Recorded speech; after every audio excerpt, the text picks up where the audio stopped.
جو بڑی انٹرسٹنگ تھی کہ جی وہ تھوڑے سے جن ملکوں میں تھوڑا پاپولیشن ہوتی ہے وہ زیادہ ترقی کرتے ہیں. سوری, جو نمبر 1 پہ ہے وہ انڈیا ہے پاپولیشن, اور وہ 5th لارجسٹ اکانومی ہے. نمبر 2 پہ چائنا ہے اور وہ 2nd لارجسٹ اکانومی ہے. اور نمبر 3 پہ امریکہ ہے اور وہ 3rd لارجسٹ اکانومی ہے. نمبر 4 پہ انڈونیزیا اور وہ 16th لارجسٹ اکانومی ہے. سوال اکانومی لوگوں کا نہیں ہے, سوال کوالٹی آف دیٹ پاپولیشن ہے کہ وہ کتنے پڑھے لکھے ہیں, کتنے ٹیکنالوجیکلی ایڈوانسڈ ہیں. آپ انڈسٹریلسٹ ہیں. سنگاپور کی ایک بڑی سارا ریسنٹ ایگزامپل امریکہ, ہانگ کانگ کی امریکہ اور یورپ تو ہمارے جیسے ملکوں سے برین ڈرین کر لیتا ہے. ان کو یہ نہیں پتہ لگتا کہ یہ سفید فام ہے, کالے فام ہے, کوئی اور ہے. وہ کہتے ہیں کہ سکلز ہوں, آ جاؤ. آپ تو پیسہ ہی نہیں دے رہے لوگوں کو, پڑھائی نہیں دے رہے آپ. میں ایگری کرتا ہوں 3.44% پہ گروتھ جو ہے وہ رینگنا ہے.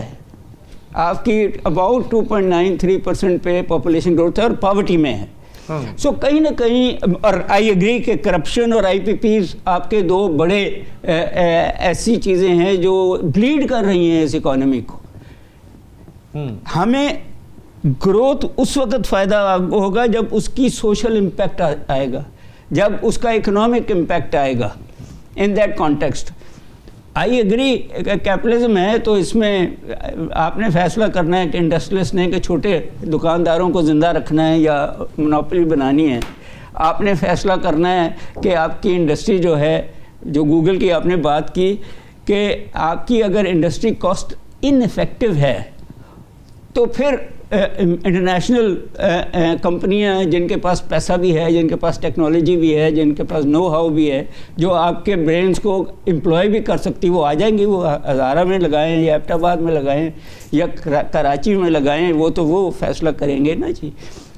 سوال جو آپ کا ہے اس کا آنسر یہ ہے کہ کمپٹیشن کرائیے, چائنیز کمپنیز کا بھی اور امریکن کمپنیز کا بھی اور اپنی کمپنیز کا بھی. اور یو ول فائنڈ آؤٹ, جو سب کہہ رہے ہیں کہ آپ کے اپنے ملک میں بھی ایسے لوگ ہوں گے. میں ڈاکٹر صاحب بالکل آپ کی بات سے ایگری ہوں کہ دنیا میں بے شمار پروڈکٹ ہے. دنیا کا سب سے بڑا ایکسپورٹر ہے ٹوائلٹریز پروڈکٹس کا چائنا, اس کے علاوہ موبائل فون کا, اس کے علاوہ ٹائلز کا, یہ بہت ساری چیزوں کا. لیکن میں آپ لوگوں کو یہ بتانا چاہتا ہوں کہ چائنا اس کا سب سے بڑا بائر بھی ہے. امریکن اسٹینڈرڈ, بیلونی, پوٹا, یہ وہ تمام پروڈکٹ ہیں کہ جو چائنا ان کا سب سے بڑا بائر بھی ہے. اور اگر یہ دنیا میں کمپنیز سروائیو کر گئی ہیں تو اس کی بہت بڑی ریزن چائنا بھی ہے.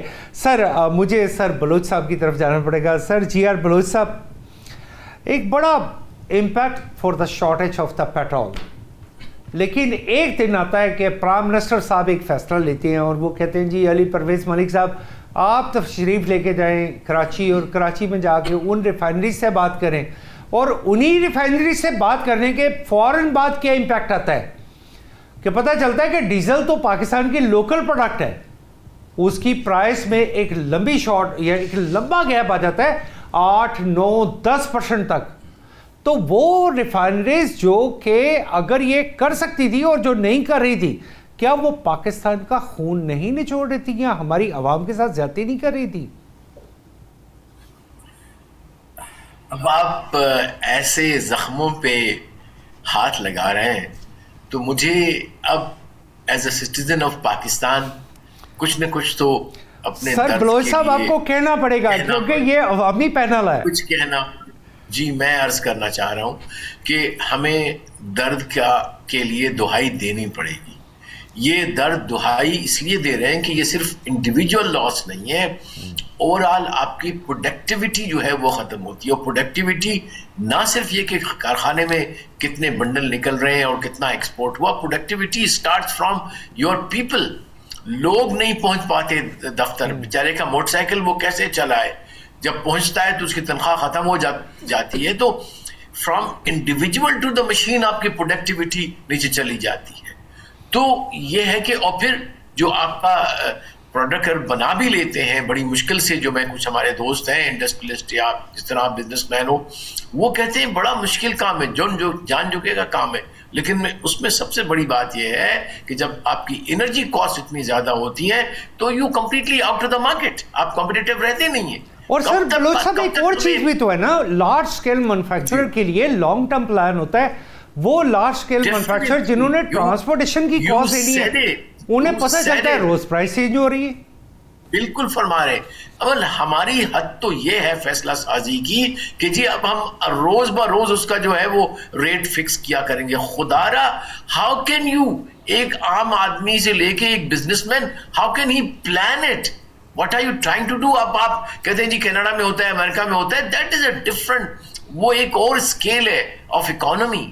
یہاں ہم بیئر منیمم پہ رہ رہے ہیں, even as a common man, privileged man, اور ایون ایز اے انڈسٹریلسٹ. تو for God sake don't do that. آپ جو ہے فیصلے کریں اور درست فیصلے کریں, اور ایک عام آدمی کو بھی سامنے رکھیں, انڈسٹریلسٹ کو بھی سامنے رکھیں. دیکھیے سر, مسئلہ یہ ہے نا کہ there is a huge disconnect between the people سے مراد broader people and the people who have the power, that is the politicians ہیں, چاہے institutions ہیں, ہمیں کہنا پڑے گا. وہ جب تک کہ پوچھیں گے نہیں, صرف ہمیں بتانے کے لیے آئیں گے کہ آج سے میں نے یہ فیصلہ کر لیا ہے, فیڈ بیک نہیں لیں گے. ہم اور آپ جو باتیں کرتے ان کو وہ کبھی سنتے بھی نہیں ہیں, وہ میرے خیال ہے پتہ نہیں وہ سوئچ آف کر دیتے ہیں, اس کو کچھ اور دیکھ رہے ہوتے ہیں. تو ہماری جو آواز جو دل سے نکلتی ہے اس کو سنیں خدا را, کہ عام آدمی مر رہا ہے. اب آپ کو جب تک گھر ٹھیک نہیں کریں گے, اصل سٹیک ہولڈر تو بلوچ صاحب وہ بزنس پیپل ہیں کہ جن کے بارے میں, جو بزنس مین ہیں جنہیں آج تک مین اسٹریم میں نہیں لایا گیا. citizen of Pakistan, every citizen of Pakistan is a stakeholder. میں یہ بھی کہتا ہوں کہ اگر کوئی فیکٹری میں 2000 مزدور ہیں تو ایک مزدور بھی وہ اسٹیک ہولڈر ہے, کیونکہ اس کی living جو, بلکہ he's a much bigger, اس بزنس مین کے پاس 10 اور کارخانے ہوں گے. سر it is a mechanism. سر مجھے ذرا آگے چلنا پڑے گا. سر اعجاز محمود صاحب, ریٹائرڈ ایئر وائس مارشل اعجاز محمود صاحب. اعجاز محمود صاحب, ایک ایگریمنٹ ہوتا ہے کویت کے ساتھ, اور یہ کہا جاتا ہے it's an agreement for $20 billion, although many clauses are not revealed. کیا یہ جو ایگریمنٹ فار $20 billion کا ہوا ہے, is that going to impact the economy, the mainstream economy of Pakistan? اس سے ہم سب لوگوں کو فائدہ ہو سکتا ہے؟ دیکھیے, کوئی بھی ایگریمنٹ ہو جس میں ہمارے ملک کی طرف سے سروسز ہوں یا کوئی پروڈکٹ ہو, اگر وہ مٹیریلائز ہو جاتا ہے اور اس میں ٹرانسپیرنسی رہے ہو, کوئی بھی پروجیکٹ ہو, تو اس کا الٹیمیٹ بینیفیشری تو پاکستان خود ہے. سر اجاز صاحب, اس میں تو ایک کلاس بھی ڈال دی گئی کہ اس کا تھرڈ پارٹی آڈٹ نہیں ہوگا, یہ ریویل بھی نہیں کیا جائے گا, کانٹریکٹ کو بھی ریویل نہیں کیا جائے گا. یہ تو پبلکلی تو صرف اتنی بات کہی گئی ہے. اب دیکھیے, اس طرح کی چیزیں پھر موقع دیتی ہیں لوگوں کو نیگیٹیولی کرٹیسائز کرنے کا لیے. میرے خیال میں ٹھیک ہے, کچھ نان ڈسکلوجر کلاسز ہوتی ہیں, لیکن پھر بھی اس پہ ان کیمرہ جو ہے بریفنگ ہو سکتی ہے پارلیمنٹیرینز کی, یا ایٹ لیسٹ اس سلیکٹ گروپ کی جو عوام کو اور ریاست کو ریپرزینٹ کرتے ہیں. تو اس کو ہمیں دیکھیے, ابھی آج ہماری پوری ڈسکشن جو ہے اگرچہ وہ اکنامکس پہ ہے, لیکن آپ یہ دیکھیے کہ ہمیشہ یہی سوال آتا ہے کہ ہماری پچھلے 1.5 سال سے پوری دنیا میں ڈپلومیٹک فرنٹ پہ, سیکیورٹی فرنٹ پہ ہماری بہت پذیرائی ہو رہی ہے. بالکل کوئی دنیا میں ایسی جو ہے جگہ نہیں ہے, کوئی ایسا فورم نہیں ہے جہاں پر سیکیورٹی کی بات ہو, امن کی بات ہو اور پاکستان کا ذکر نہ ہو. اب اتنے بڑی کامیابیوں کے ساتھ اگر ہمارے گھر میں لوگوں کا رہنا جینا مشکل ہے, تو اس ساری عزت شان وقار کا فائدہ کیا ہے؟